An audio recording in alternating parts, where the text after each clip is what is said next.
Gloucestershire went down to their second home defeat in this season's NatWest T20 Blast, losing to neighbours Glamorgan by 6 wickets with 7 balls to spare.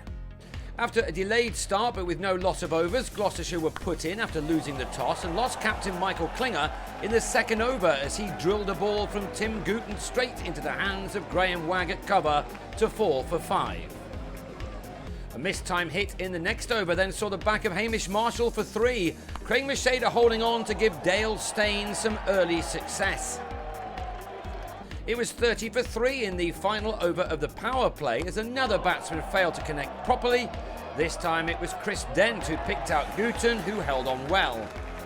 It wasn't until the 9th over that we had the first 6 of the night, Benny Howell pulling a poor ball over the mid-wicket boundary. But when Howell tried to go big again off Dean Koska, he only found Steyn at long on. Gloucestershire halfway through their innings with a score of 67 for 4 on the board. So much now relied on Ian Cobain, who was in and going well, sending this ball from Macheda into the distance. But alas, he was then adjudged to have nicked behind a couple of balls later, departing for 37 at 79 for 5 after 11 overs. 3 figures were up in the 14th over, and then Nima Barnett went big again off Gooten, the shot of the night so far. The Kiwi was producing just the kind of innings his side required. 119 for 5 with 5 overs to go was the score, but then Nima Barnett was the latest to be held in the deep, this time off Wagg to go for 37. Thankfully, Jack Taylor was on hand to find some boundaries, while Gareth Roderick improvised superbly to bring up the 150 in the penultimate over. But when he tried to do something similar, he picked out Michael Hogan at third man. And then Taylor was another to fall in the deep as he tried to clear the bigger boundary to go for 23,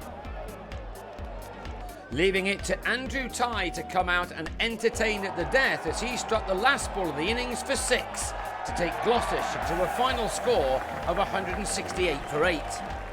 David Lloyd and Jacques Rudolph then gave Glamorgan a steady start to their reply before the former uppercut Tye to Liam Norwell at third man with 29 runs on the board after 5 overs. That brought in Colin Ingram, who made the most of the final over of the power play, striking Norwell for 2 maximums, the 6 overs ending with the Welshman on 45 for 1 and handily placed. So the wicket of Rudolph, bowled by Howell for 16, was a crucial one. It left the visitors on 51 for 2 in the 7th. Halfway through their reply, Glamorgan had made 86 for 2. Ingram the key man now, as he went big off Nima Barnett. 83 was the target left from the final 10 overs. Anirin Donald hit one of the biggest shots of the night to press home his side's advantage.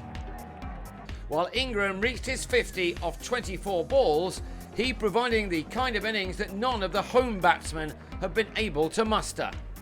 In damp conditions, Tye was taken out of the attack by the umpires for delivering 2 full balls over waist height.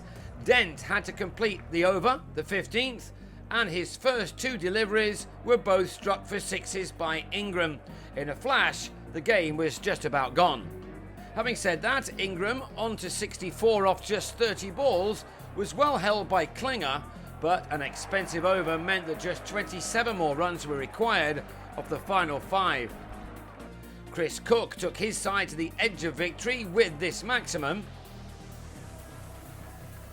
before he then chipped Howell to Dent at mid-wicket with just 5 runs needed.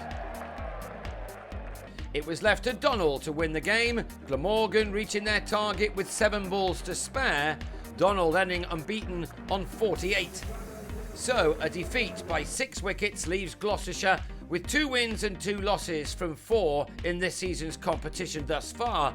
And next up in the T20 Blast is the big game back at the Brightside next Friday against neighbours Somerset.